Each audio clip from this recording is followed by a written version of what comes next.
సిద్ధం, ఓడిపోవడానికి సిద్ధం. మొన్న సిద్ధమని మీటింగ్లు పెట్టాడు, ఆర్టీసీ బస్సులు తీసుకున్నాడు, బలవంతంగా మనుషులు తీసుకొచ్చాడు. ఇప్పుడు వస్తారా తమ్ముళ్ళు? తేలిపోతుంది. స్వచ్ఛందంగా మీకు మనుషులు రారు. మదనపల్లికి వచ్చి నువ్వు చూడు, నువ్వు ఎంత అన్యాయం చేశావు చెప్తా. జిల్లా విషయం వస్తా.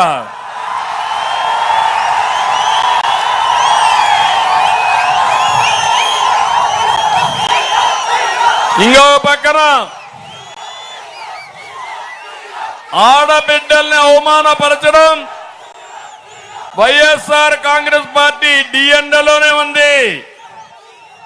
ఒక్క విషయం మీరు చూడండి, రాజకీయాల్లో ఎన్ని విభేదాలున్నా సొంత చెల్లి పుట్టుకనే తప్పుడు ప్రచారం చేసేవాళ్ళని ఏమనాల తమ్ముళ్ళు? మిమ్మల్ని అడుగుతున్నా. బాధ అనిపించదా మనకు? అందుకే మనకు చరిత్ర చెప్పిన నగ్న సత్యం, ఆడబిడ్డల్ని ఎక్కడ గౌరవిస్తే అక్కడ దేవతలు ఉంటారని చెప్పి అంటాం. ఆ సంస్కారం తెలుగుదేశం పార్టీలో ఉంది.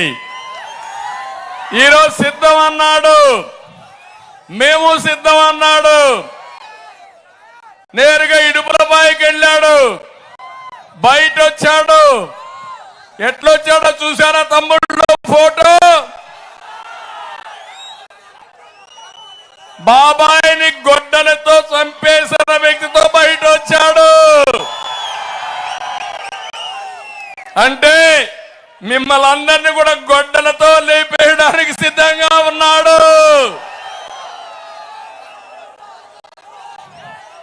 ఆమోదిస్తారా మీరు? బాబాయిని గొడ్డలతో చంపేసిన వ్యక్తులు 5 ఏళ్లైతే మీ చెల్లి అడగతా ఉంది, సమాధానం చెప్పు జగనన్న అని.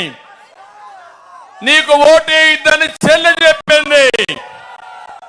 ధైర్యం ఉంటే సమాధానం చెప్పు.